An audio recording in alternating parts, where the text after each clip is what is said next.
নমস্কার বন্ধুরা, চিত্রাস ডে লাইফস্টাইলে আপনাদেরকে স্বাগত। আশা করি সবাই ভালো আছেন। শুভ সন্ধ্যা সবাইকে। আজ আমি আপনাদেরকে দেখাচ্ছি এগ ডেভিল বানিয়ে কীভাবে বানাচ্ছি। আপনারা দেখুন, আমার সঙ্গে থাকুন। পুরো রেসিপিটা দেখার জন্য আপনাদেরকে অনুরোধ করছি, পুরো রেসিপিটা দেখুন। আমি আলু সেদ্ধ করে নিয়েছি আগে এগ ডেভিল করার জন্য। দেখুন, পরিমাণ মতো যেমন পরিমাণের যটা ডিমের করবেন তেমন আলু সেদ্ধ করতে হবে। আমি 6টা ডিমে এখানে এগ ডেভিল বানাবো। তো প্রায় 500 নয়, 500টা একটু কমই হবে আলু সেদ্ধ করে নিয়েছিলাম।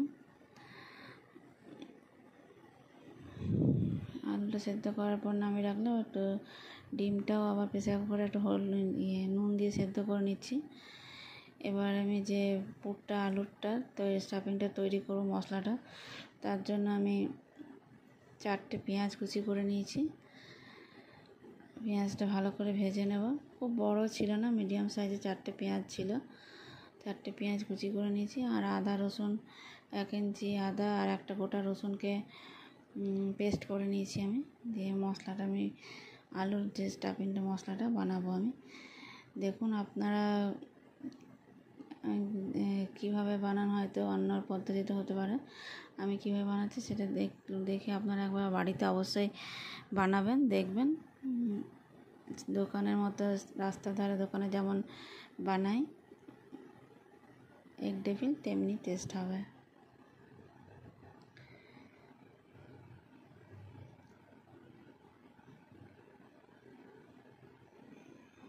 আমি যে আদা রসুন পেস্টটা বানিয়ে রেখেছিলাম সেটাও আমি দিয়ে দিলাম। আর এর মধ্যে আমি জিরে গুঁড়ো, ধনে গুঁড়ো সবই দেবো। মশলাগুলো ভালো করে কষিয়ে নিয়ে তারপর আলুটা দেব। মশলার কাঁচা গন্ধ যতক্ষণ যাচ্ছে ততক্ষণ ভালো করে কষিয়ে নিতে হবে। জিরে গুঁড়ো, ধনে গুঁড়ো দিয়ে দিলাম 1 টেবিল স্পুন করে। এটা একটু হলুদ দিয়ে দিলাম পরিমাণ মতো। কাশ্মীরি লঙ্কা গুঁড়ো দিয়ে দিলাম। ভালো করে ভেজে নিচ্ছি।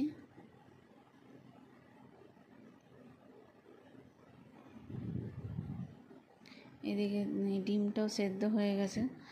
ডিমটাও ভালো সেদ্ধ হয়ে গেছে। নুন দিয়ে দিয়েছিলাম বলে খোলাটা পুরো ছেড়ে গেছে। একটু আলুটা দিয়ে দিলাম, দিয়ে চাট মশলা দিয়ে দিলাম। চাট মশলা দিলাম। একটু ভাজা মশলা গুঁড়ো আমার ছিল, জিরে গুঁড়ো, ধনে গুঁড়ো, মুড়ি, গোলমরিচ একটা মশলা আমার ভাজা ছিল সেটা দিলাম। একটু গরম মশলা গুঁড়ো দিলাম। আর লাস্টে পরিমাণ মতো নুনটা দিয়ে দিলাম। দিয়ে ভালো করে ভেজে নেব। এখানে আপনারা অবশ্যই যদি আপনারা ধনে পাতা খান ধনে পাতা দিতে পারেন। আর বাদাম ভেজে দেওয়া যেতে পারে যদি খান। মটর মানে সবুজ মটর, যেটা মটরশুঁটি আর কি থাকে, সব ফ্রোজেন মটরশুঁটি, সেগুলো দিতে পারেন।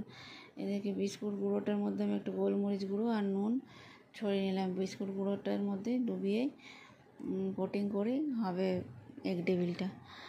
আর এগ ডেভিলটা বিস্কুট গুঁড়ো দেওয়ার আগে এই ডিম আর একটা ময়দার একটা মিশ্রণ তৈরি করছি, এটার মধ্যে ডোবাবো। তারপর এগ বিস্কুট গুঁড়োতে বুলিয়ে নিয়ে তারপর এগ ডেভিলটা তৈরি হবে। দেখুন আমি কীভাবে করছি। ডিমটা ভালো করে গুলে নিচ্ছি। এর মধ্যে নুন দিয়ে দিলাম, গোলমরিচ গুঁড়ো দিলাম, একটু ময়দা দিয়ে দিলাম। হালকা ময়দা একটু গুঁড়ো করে নিচ্ছি। ভালো করে গুলে নিচ্ছি ডিমটার সাথে, একদম যেন ঢেলা না পাকিয়ে থাকে। আর আমি 6টা ডিমকে একদম অর্ধেক অর্ধেক করে কেটে নিয়েছি। তার মধ্যে নুন, কাশ্মীরি লঙ্কা গুঁড়ো, একটু গোলমরিচ গুঁড়ো সব ছড়িয়ে দিয়েছি। এবার আলুটা দিয়ে এরকমভাবে চেপে চেপে যে মণ্ডটা তৈরি করতে হবে আর কি, এগ ডেভিল যেটা শেপটা তৈরি করতে হবে। ভালো করে চেপে চেপে করে নিতে হবে।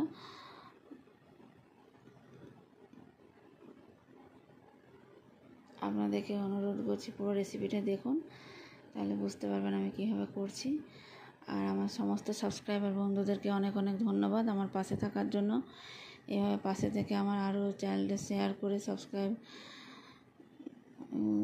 করে আমাকে এগিয়ে নিয়ে লাইক করুন, সাবস্ক্রাইব করুন, আমাকে এগিয়ে নিয়ে যাওয়ার জন্য আরও সাহায্য করুন। আপনারা বেল আইকনটা অবশ্যই অন করে রাখবেন, তাহলে নতুন নতুন রেসিপি নোটিফিকেশান আপনাদের কাছে পৌঁছে যাবে।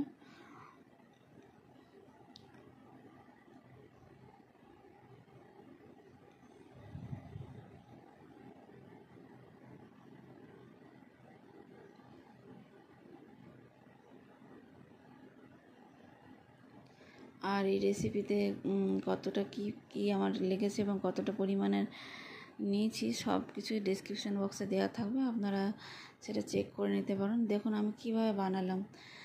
বলতে বলতে একটা হয়ে গেল, যে আলুটা দিলাম, দিয়ে আলুটা এভাবে চেপে নিলাম, তারপরে ডিমের গোলায় প্রথমে ডুবিয়ে দেখুন একটু দেখিয়ে দিচ্ছি আমি কীভাবে করছি।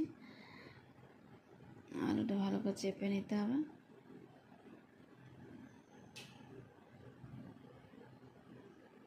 শেপটা ঠিক মতো দিতে হবে।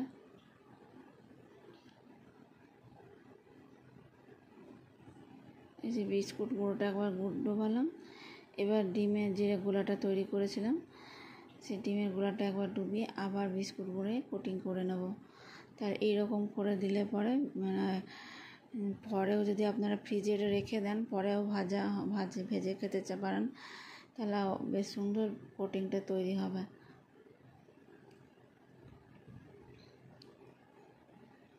চেপে চেপে বিস্কুট গুঁড়োটাও দিতে হবে, যাতে ভাজার সময় বিস্কুট গুঁড়োগুলো ছেড়ে না যায়।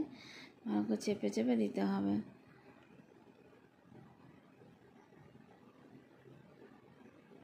এভাবে আলুটাকে চেপে নিচ্ছি, তার উপরে ডিম দিয়ে দিচ্ছি, তার উপর থেকে আবার আলু দিয়ে এটা একবার ডিমের শেপ করে নিতে হবে।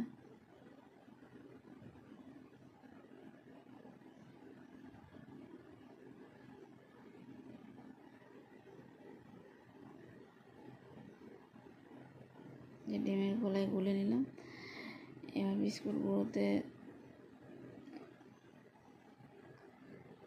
কোটিং করে নিচ্ছি।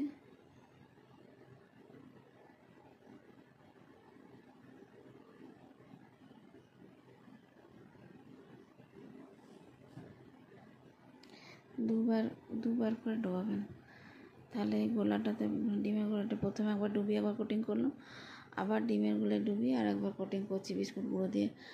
তাহলে ভালো খেতেও হবে এবং মুচমুচেও হবে, আর ফুলে যাবে না।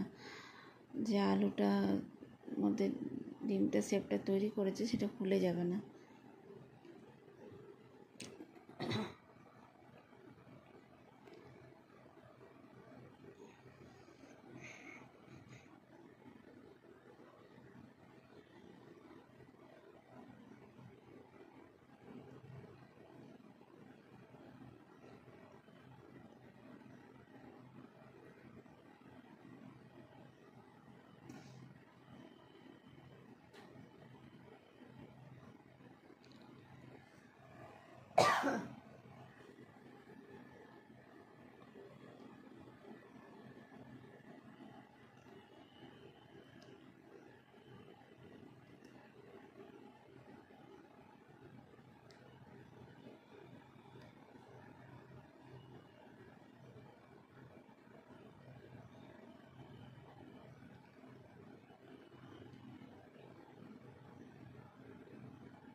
কয়েকটা আপনাদেরকে বানিয়ে দেখে দিচ্ছি। দেখুন আমার সবগুলো বানানো হয়ে গেছে।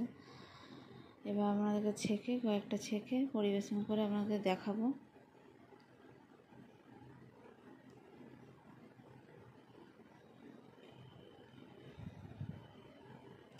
কম তেল দিয়ে ভেজেছি বলে আমি একটা একটা করে ভেজেছি। আপনারা যদি বেশি তেল দেন তাহলে অনেকগুলো একসাথেই ভাজা যাবে। ভালো করে ভেজে নিতে হবে আর কি, লাল লাল করে একটু খড়া খড়া করে ভেজে নিতে হবে। দেখুন একদম দোকানের যেমন স্ট্রিট পাওয়া যায় আস্তে আস্তে চপ এগ টেবিল, তেমনি তৈরি হবে একদম। হালকা আছে, মানে লো টু মিডিয়াম ফ্লেমে রেখে ভালো করে এটা ভেজে নিতে হবে।